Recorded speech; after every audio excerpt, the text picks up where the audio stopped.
So, hi, it's Matt Giggs, and I have the absolute pleasure of welcoming Ben Richards to. It's not my stage, and I know you're used to the stage. I love that. TV, I love that. It's your stage.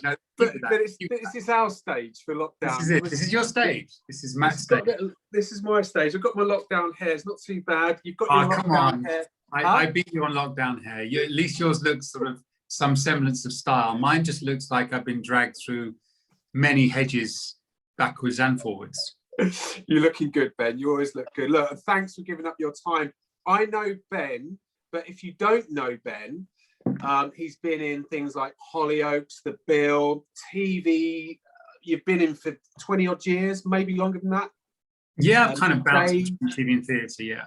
Theatre, you were a lead in the West End. You've done supporting roles in the West End. You've got a great voice. There's not much when I look through all of your achievements and also your career, there's really not much that you haven't done or haven't done. I've been very lucky. I've managed to tick a lot of the boxes that I wanted to tick. I mean, I'm not done yet, but no way. You've got to present This Is Your Life, the new version, haven't you? So yeah, but there's I've had a what I wanted to try and achieve was to do a varied, initially I just wanted to work when you first start out, and then you want to star in a show and you want to be a big star. And then when you get to do those things, then you sort of grow up and mature and you go, actually, what I really want to do, I want to do different characters. And I just, as much as I love playing the romantic lead, I want to play interesting, dark characters. And I've been fortunate to do that as well. And then I got a chance to play a drag queen, which was my biggest challenge. And then pretty soon after that, I was playing a murderer, which was fun. Which was the hardest role to play? Come on, be honest. Oh, well, you know what? In Priscilla, Queen of the Desert, playing Mitzi, I sort of took it. Yeah, fantastic. And then once I agreed and I started rehearsals, I realized, oh dear, this could be the thing I fail at, because this is really hard. I started, and Will Pico was the dance captain, and I put these kitten heels on and started doing the routine, and his face was just a picture. And I'm like, and I've known Will before, we worked together before, and he said, Ben, you've got to stop standing and walking like a rugby player. You're a drag queen. You've got a lot of work to do, a lot of work. Those heels, I want you at home walking around in them, because at the moment, I was literally walking, straddling like I was John Wayne. And that's not how a drag queen walks. So I just had to retrain myself, retrain how I walked, retrain how I stood, and learn how to walk in heels. I have huge respect for women now, enormous respect, because it's so difficult walking in these. I mean, I eventually, on the show, I had to walk in massive, great platforms and dance in them. But wow, how long were you in that show for? Just 8 months. 8 months. I did an 8 months. Great experience by the sounds of it. Oh, it's incredible, and very scary. I've got friends in the drag community, and I've got gay friends, and this role was really interesting dynamic, because he's gay, but he also had a child when he was younger. So I just wanted him to be three-dimensional, and it was really important.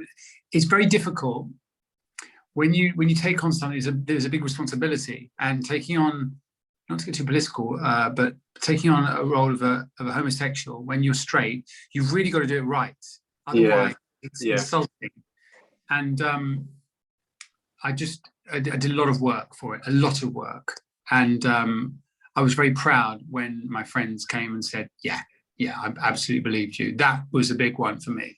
People, gay friends that are in the drag community were saying, I know you're not a drag queen, Ben, but for an actor, you did a good job. And that for me was fine. I know I'm not going to truly pull off drag queen, but as long as they didn't go... You sound like you've done a good job. That's the main thing. As long as they go... Validation there. Why did I want to put a rugby ball in your hand? They didn't say that. Now, it must have been how many years after you done Footballers' Wives? For what? Well, you started at the. Oh my God, how many years? It's been 20. Yeah.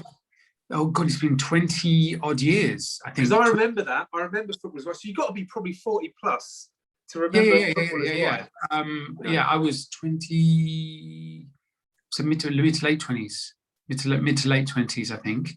Because you could say that was a bit ahead of its time because the WAGs thing became really big. Yeah, when it first started out, I wasn't in series 1. I was in series 4 and 5. But when it started, it sort of crept under the radar and it just got bigger and bigger and bigger. Yeah. And in fact, people say, why did they stop it? Why did they stop it? There's a lot of reasons why it was stopped. And probably the most truthful and the most honest and the biggest reason why it stopped is our stories were so outlandish and it got so extreme. And I'd get the script and laugh out loud. It's like, what on earth have they got us doing?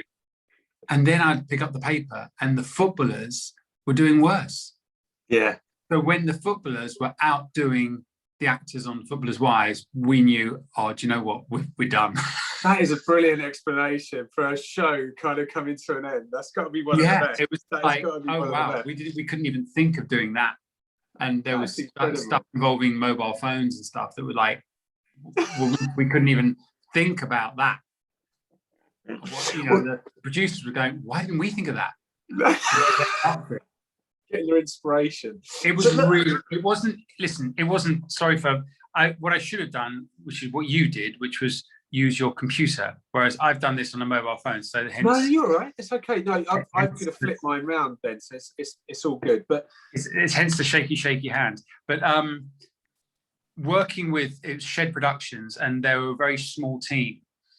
3 writers were also the producers. So you really got a feel of, you got to meet your bosses, and they were very much involved, and you get to know them. Yeah. And they would come on set, and you really got to know them. And Brian Park, who's been very influential, because that was the show that launched me. So I'll be forever indebted to that man and the team there and the team at Shed. And you got to really get a feel as to how the whole show was being made from the writing. They used to go, I think one of them, there's 3 of them, one of them has a place in Italy or France, and they sit under this beautiful pergola in through the summer and write series. And they write Footballers' Wives and they write Bad Girls at the time. And so we got to really understand how the whole process was, sort of one-to-one, talking to them and getting to know them. Yeah. It was great. It was very special, that especially with such a big show. A lot of the times you don't even get to meet the producers, and you certainly don't get to know them. And so it was lovely, and it was a real honor to do it. And I'm very proud of it, even though it is so. It's not. Listen, it's not. We weren't doing Bridgerton. Do you know what I mean? We were doing something that a demographic, especially women, would sit down. But it was popular, though, wasn't it? It was extremely popular. They would grab a glass of wine. They would the kids would be in bed and say, "Now leave me alone while I watch my program." So back then, I mean, I was going to say, because back then the reality TV had only just started really to kick into gear, probably a bit later. Yeah, it really kicked off then. Yeah, and this was kind of like the guilty pleasure, that kind of. Yeah, absolutely. It was funny because I met guys, and my missus really loves this. Well, how come you know everyone in the cast? So you clearly watch it too, but you just don't admit to it. Oh, my missus watched it. I just have to sit there. Yeah, right, mate. You do watch it and you enjoy it. Because the next question you're going to say is, what's Amber like? All that. But isn't it interesting, right, guys? Then, right? Mm-hmm. So this goes back. We can really link into this quite well. This is a great link in. But you're in your 40s, like I am. Yeah. Going back 20 years, you wouldn't really dream of talking about some of the things that guys really talk about now, or starting to talk more about now. Yeah. And which I think is a real positive, certainly on the subject that we're going to come on to, which is mental health. Yeah. And actually looking at your career and all of the things that you've done, if you take a snapshot and you go, because what you don't see is all the challenges in all of the detail, right? So you look across the resume of success, and really great performances and different roles, different characters, and you go, oh, you know, you must have to have really come out of your comfort zone, gone through many, many, many, many challenges. But the real challenges that you faced were probably off camera. Would that be fair to say? Oh, in my life, absolutely. Yeah.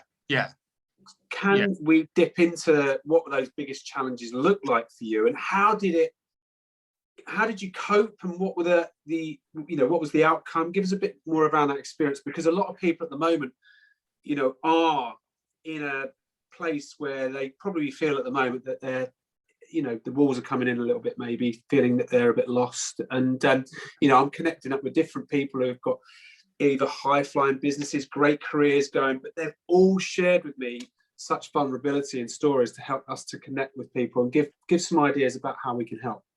I think we're in a very strange time, and I'm not sure how I would have coped if I was in my 20s now, because things were a lot simpler.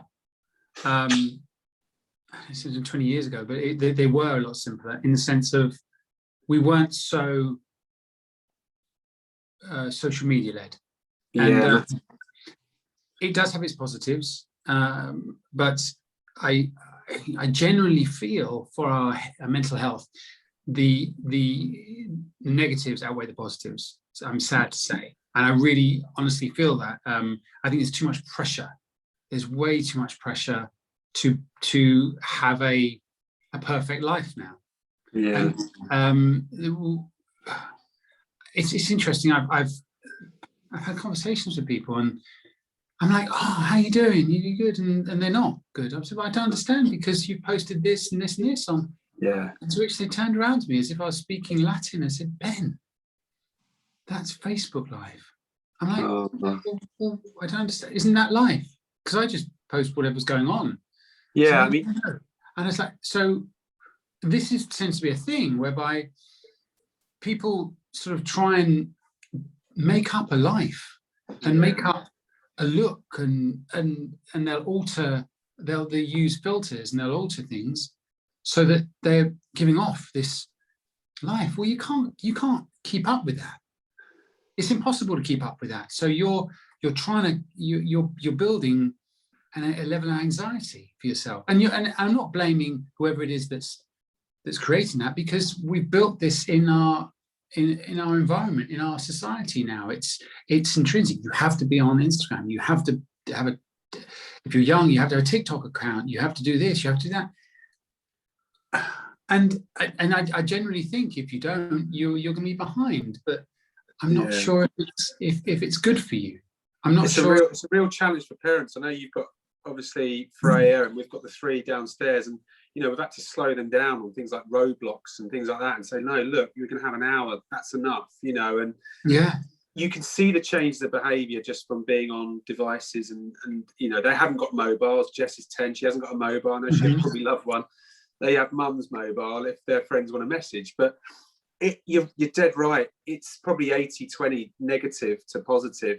It depends on, and again, you know, I think one of the things that a lot of people are talking to me about is that they're distancing themselves from the negativity of social media that's on there. You know, it's like watching the news, or you know, looking at the headlines that you don't want to be reading, or surround yourself with the wrong people. So it's really hard, because it can be very consuming, because it's, you know, everything's in there, isn't it? Everything's in there. My concern, Matt, is that we don't know what we don't know. We don't know we don't know when something's bad for us. That's the problem. Is with, oh look, oh she's looking, you know, and somebody from some reality show is she dressed in a bikini,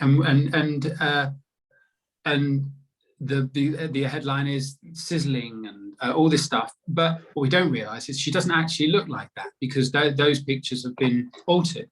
So you're looking at those pictures going, and maybe as a guy, you're looking at it going, oh, well, or maybe it's a girl, and she's looking at it and looking at the bikini and wondering, why can't I look like that?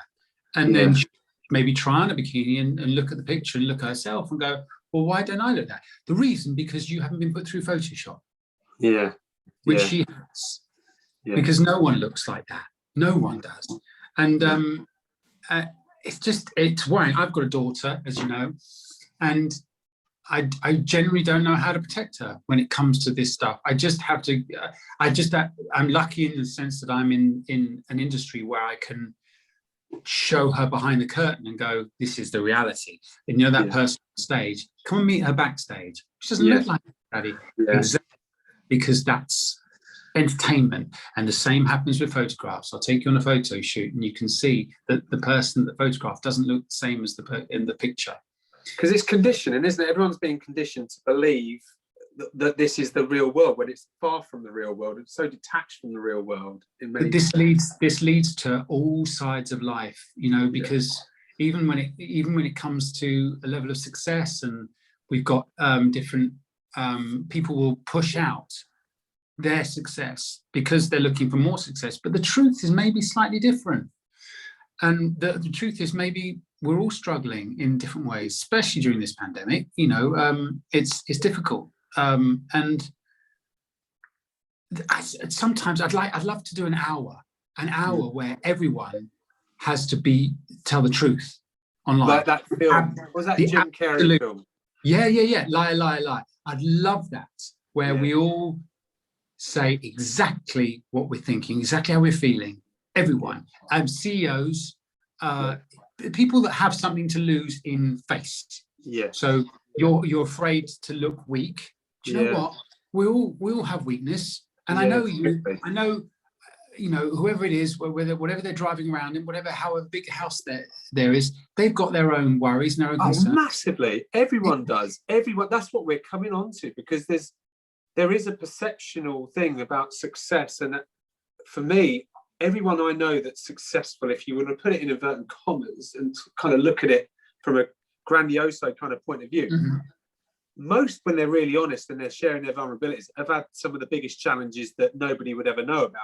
And it's sharing more of that that's really helping others, because I think people realize that actually when you're growing, or when you're progressing, or when you're just going through life ad hoc, you're going to come across obstacles and challenges, and that's the best way to deal with it is to just be straight and honest about it, right? And I think it's easy to say that, but it's the best remedy. It's the best therapy. The best therapy is still talking, isn't it? Let's be honest.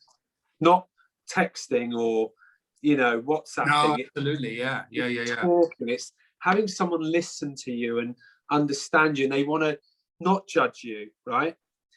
They just want to listen. I mean, they got the Caroline Flax thing on tonight. A year ago, obviously just over a year ago, she took her life, and you just think to yourself, and people will look at her and go, why would you do that? Why would you do that? But what people don't know goes on under the skin, under the surface, and it's that kind of stuff we've got to look for and create way more awareness around. And I've been through loads of challenges over the years, loads of ups and downs. Like you, Ben. I mean, when you came round when we first met, like, you've trumped me here on quite a number of occasions. But seriously. But what was reassuring is that you were just kind of open about it. It's just like this is what it is. I tell you, there's a great song by Baz Luhrmann, and it's Everybody's Free to Feel Good, and Sunscreen. And he talks through the whole song about his ideas about life. Baz Luhrmann's he's the director of films like Muriel's Wedding and I remember his name. And he this song, he just talks through it, and his ideas, and most important thing is to wear sunscreen. Things he learned about life, and one of the things he said, it's with life. The things you're worried about on a day-to-day basis, that's not the thing. The thing is going to be the thing that blindsides you, don't see coming. It's the blind side. Bang! What happened there? You don't realize. It happened to me on my 40th year. You'll have, most of us worry about money, and then we have children. It's education and the mortgage and bills and work. But for me, it was, obviously the usual things as an actor, worrying about the next job and trying to build a career. But then, and relationships and all this stuff. And then for me, it was, and then all of a sudden you get diagnosed with cancer, and you go, well, hang on a minute, that wasn't in the plan, that wasn't in the story, that wasn't in anywhere in my brain in any way, shape, or form, at all. So how do I compute and deal with this? And then, and then what can the knock-on effects of that, and relationship stuff, divorces, etc. But it's what's interesting in life. The things that you worry about, take a break, relax, because it tends to be the things you least expect, the ones that are going to come around and blindside you. Yeah. I mean, there's no doubt you've had that, and I mean, obviously on a number of occasions. And I think, is there something that you found really helpful for you to take you away from increasing anxiety, worrying about things that you can't control? This year's been the hardest, weirdly, and that includes my 40th year, which was cancer and divorce in the same year. Yeah, which is a bad year. Yeah, but bizarrely, anxiety-wise, I think this year's for me has been the worst year for anxiety.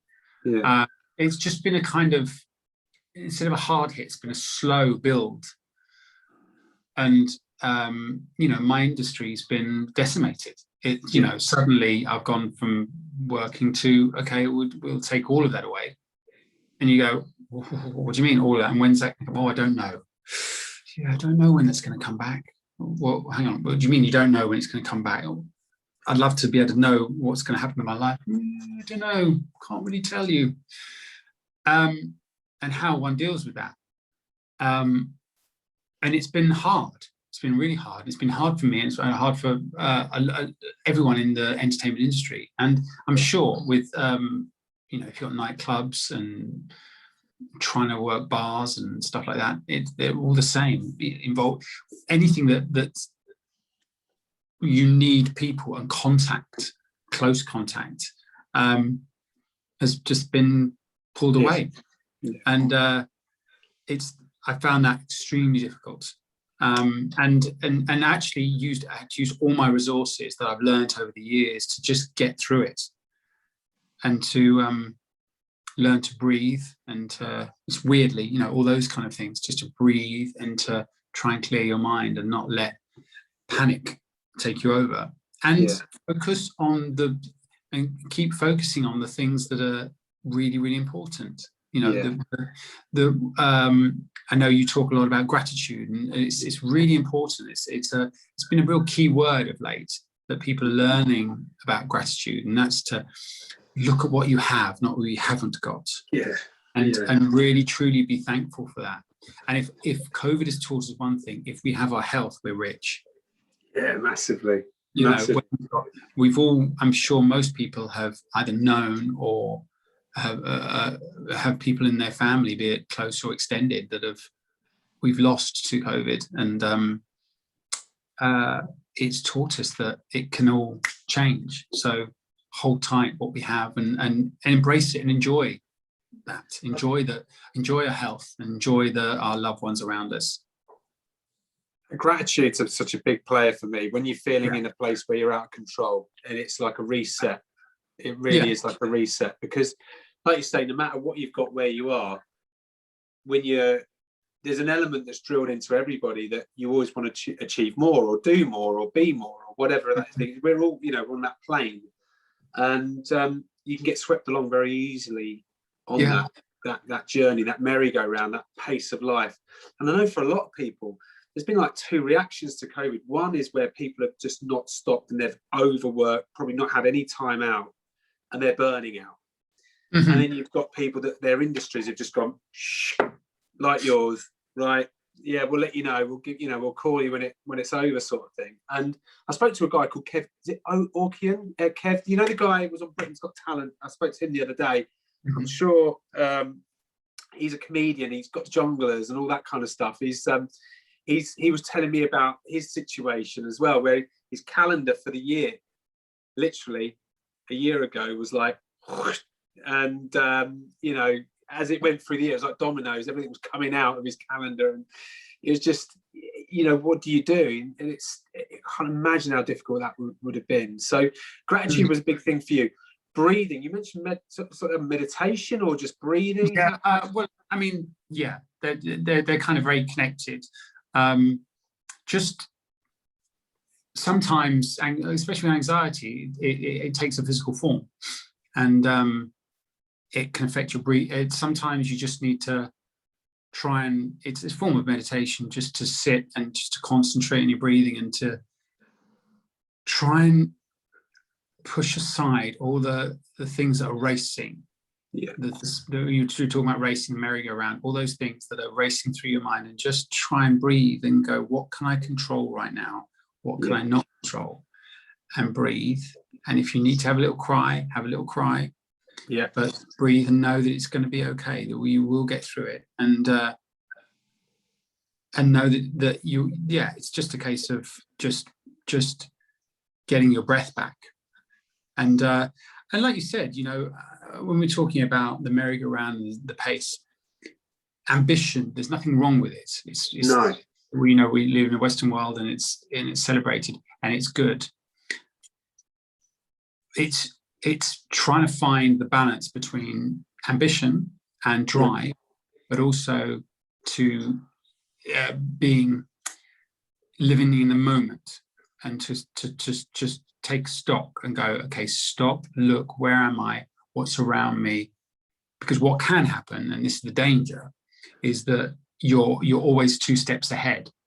Yeah. And then you're never in the moment. As you're talking about Buddhism and stuff like that, it's about a oneness and about living in the moment right now. Stop, listen. Can you hear birds singing? Yeah, it's quite amazing. Can you see your daughter or your son? Where are they? Look at them. See them. What are they doing? What's their face? Are they happy? Are they sad? Are they playing? Take it all in. Absorb it. Take in the moment of what's around you, as the person you love over there. Look at them. Yeah. And it sounds a bit mystic and a bit hippie, but actually, it's actually what you're trying to do is to live in that moment. And let me tell you, you're going to be working against everything is designed to take you away from the moment. Everything. Your phone is to take you out of the way. That's to take you to the future, to what's happening tomorrow. What's the weather? What's happening tomorrow? What have I got planned? What's the weather doing tomorrow? Then you've got the television. What's happening? What's happening on EastEnders? What's happening on EastEnders? What's on Connect? It's all distraction. Yeah. It's anything to distract yourself. And social media, what you're constantly doing, and it would design. Everything's designed to distract you. Yeah. Sit and be. Turn off the TV. Turn off the phone and just be and look around. Yeah. Gardening, bizarrely, is a really good one to level. It's the main reason. It comes down to you're putting your hands in the ground and you're grounding yourself. So if you're toiling the soil to plant something, you're basically grounding yourself by putting your hands, or because in the summer we do it a lot because we take our shoes and socks off and we walk on the grass. Yeah. And you go, oh, I feel quite good. I don't know why. It must be the sun. It's also you're grounding yourself. You're again sounding a little bit like a hippie. You're taking energy from the earth, from the ground, and you're just grounding yourself. So you just get some anchor to yourself. Yeah. Otherwise, you just feel like we're on a roller coaster. Do you know, 100%. I mean, it's been a tough kind of like year or so for us, but in a totally different way.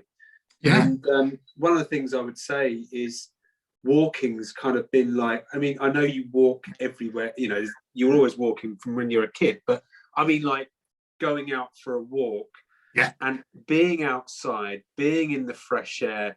I used to drive around everywhere to appointments, to office, to this, to that, to the shop, to here, to there. I now walk to get a coffee. I walk to do this. I walk to do that. I'm doing 15, 20,000 steps a day because it does me the world of good being outside, not inside. Yeah. Last year, I went fishing for the first time in about 15 years. I only went 3 or 4 times with my dad. He sat over there. I sat there. It was like the best part of my year. Did you so for a period of time you stopped and all you were concentrating on was everything around you, and whether that little I don't know, was it fly fishing or just straightforward rod Just line? a float Yes. rod So line. you're Yeah. just waiting to see what was happening on the line and whether that would drop, and Yeah. enjoying the moment, maybe having a talk, maybe just sitting and taking in the environment. It was amazing.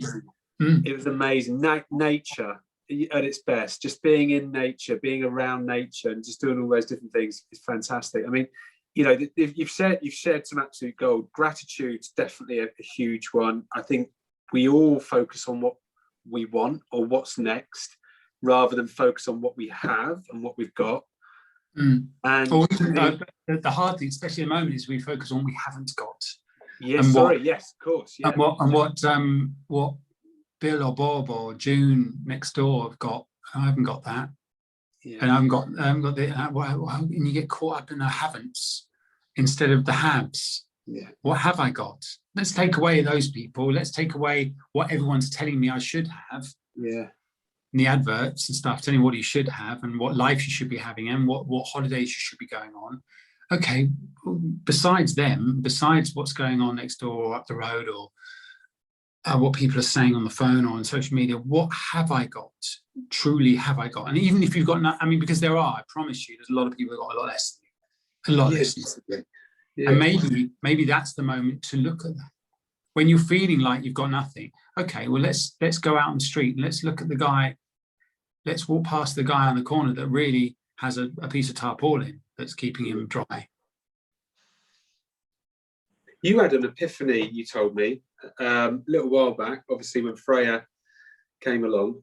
And, you know, for me, you must have been in a very competitive environment for most of your career, whether you're competing for roles, you know.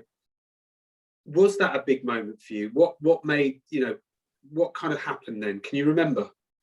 When Freya arrived? Yeah. Yeah, well, it's well documented that a lot of troubles having children, and so she was a miracle for me, and much wanted, and all my friends, because I was quite late to the party, and all my friends who've got kids said, "It changes your life, mate." And I'm like, "Oh yeah, change your life." Okay, I get it. It did. It was the moment. Literally, the second she was born, and she opened her eyes and looked at me, my heart, it was gone. From that moment, my life is second place. And I'm an actor, so I'm fairly, I'm not as selfish as some actors, but as a profession, it's quite a selfish profession. You're very analytical of yourself. It's all about you. You're your own product. You know, I'm not going out selling a door or selling a house. I'm selling me. So you sort of very much focused on oneself, but then all of a sudden this human being is there and looks at you and needs you for everything, to survive, to learn, to eat, to drink, to. Now, don't get me wrong, Kirsty was a big part of this, my partner, and obviously the eating things, she was going to supply that. But it changes everything. It's a game changer, and all of a sudden, she's the most important thing. Yeah. Everything else is TV roles and theatre roles. They're great and lovely, and I love it. Don't get me wrong, but it is way behind my daughter. Yeah, she's everything. That's suddenly everything just goes, well, yeah, great, fantastic. But this is the most important thing. Clearly, this child is the most important thing, and her well-being is the most important thing. Number one, and then the others come way down the line. And obviously, I need those things to sustain money coming in, and so that they're therefore health and food on table, etc. But it just changes your outlook. Yeah. And you know, and my happiest moments. Yeah. Where I'm deeply, deeply happy is with my daughter. That's lovely. That's lovely. Yeah. And I know, you know, you guys obviously as a family, you know, it's a big decision to kind of, like, I know with Kirsty's kind of like her role was she used to spend a lot of time away, and now with what's happened in lockdown and having more time together at home, have you really felt that that's been the biggest plus point over the last 12 months? Yes. Well, it was a weird one. See, lockdown for actors is very different to other people. Yeah. We do struggle, but we're kind of used to this. Because you have chunks of time where you're huge chunks of time where you're just having to hustle and get by, and you're not part of the 9 to 5 brigade. You're really not. You never really. But when you're used to being unemployed. Yeah. You used to be. I mean, I've been very lucky for many years. I just virtually went from job to job. And it's only the latter part where, just because I'm of that age, where it just becomes a little bit more niche. So you get used to sort of diversifying a lot more. I'm lucky in the sense that I can sing as well, so that sort of opens up different avenues. But yeah, it's a lot harder, and that's why people have struggled that are part of the, I keep saying 9 to 5, but part of that sort of run of work, and that's taken away. You've been furloughed, and they're like, well, what do I do? I don't. How does my life work? My life works. I go to work and I come back, and then we look forward to the summer holiday, and then that's and suddenly you're not doing that. You're furloughed, and you're at home. Yeah. I mean, it's hit a lot of people hard. It's hit a lot of people hard. And I think some of your advice today, Ben, on the mental health side of things and trying to stay in check with reality, because reality is what it is. It's in the moment. A lot of people focus too far ahead, or they're looking behind in the past. All of the things that have got no control over, rather than just focusing on the now. And there's a book, I think it's Eckhart Tolle, Power of Now. There's a really cool thing that I've just picked up, but it's it looks very much at those moments that you described, and I love that perspective. School kids, right? Yeah. Lots of challenges. I mean, homeschooling. Throws homeschooling. The kids are going back to school now, which is fantastic news. Growing up in today's age with the things that we struggle with as an adult, right? With social media and the demands, the distractions, and all of that kind of stuff. Yeah. Is there advice that you would give your younger self? So go back. Were you in West Sussex, I think, when you grew up, right? So go back to school. You're in your teenage years, your early teens. Yeah. What one bit of advice would you go back and say, Ben, there's your nugget. There's your bit of advice for you. Okay, I'm going to go against the grain on this. What's the grain? The grain is, the grain would be like, because it's the adage, if I could speak to my son self, I wouldn't. And I'll tell you why, because the journey and what I had to learn along the way has made me who I am today. Brilliant. And even the really crappy things that happen in my life, and there's been a few, there's things that I'm like, okay, I'm not sure what I'm supposed to take from that. That was horrible. And some things were really horrible. Yeah. It's brought me where I am now, and hopefully I can have an outlook for my daughter that will be slightly more unique than the person next to me that because I've had so many different experiences, and both positive and negative. So I think the advice would be enjoy. That's exactly what I was just thinking. Enjoy the moments that you're having fun. Enjoy them, because you're creating memories that are going to stay with you for the rest of your life, and they're great. But you're enjoying it, so do it. Just keep on carrying on. Because I did a lot of, we played out on the road, tennis with my next door neighbour Dion, and we played in the garden. We played a lot. outside. So I'm thankful for my parents and for where I lived, that I could do that safely. Yeah. And I did a lot of riding around on my bike to my friends, to and from my friends, all over the place, safely.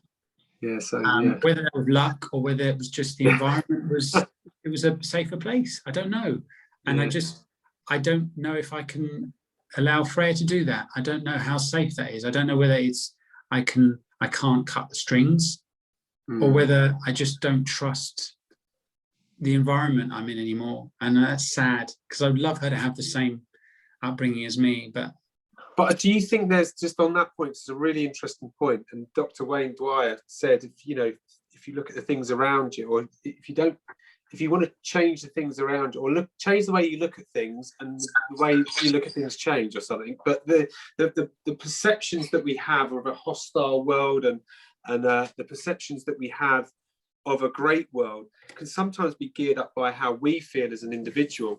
And I think that world that we've got at the moment of social media and the constant barrage of 24-hour news and the worry that's being thrown at you left, right and centre about what's going on around everybody isn't healthy to a degree, because it makes you feel and worry and be more anxious about. Yeah, maybe we didn't know. Maybe we didn't know back then what we know now. So therefore, we didn't know that there was, paedophiles and murderers everywhere. We just figured, okay, let's just live our life. Yeah, I think there's a little bit of that. I'm sure there always were those people. We just didn't know it. So, but it's tricky, isn't it? I don't know the answer on that. I guess the thing about being a parent is it's a constant, but I'm constantly doing that. When I take Freya out on the scooter or the bike, there's a part of me that just wants to go, stay right close to me. And there's another part that goes, no, she's got to learn to stand on her own 2 feet, or to ride and be aware of the road, and to be in the right place. And I've got to instill that her own sense of worth of her own journey. Yeah, 100%. But it's it's the most challenging role, is being a parent, out of any role that we'll ever play, or whatever that is the one that's going to test us the most, but it's the one that's the most rewarding. And I think today's been great, Ben, and thanks for just being on the call with me today. It's been like just having a nice chat. It's been great. It's lovely to catch up with you. Thanks for giving up some of your valuable evening, and go back and pleasure. Have your dinner, enjoy your evening, and I'll speak to you very, very soon. Cheers, man. Take care. Take care. All the best.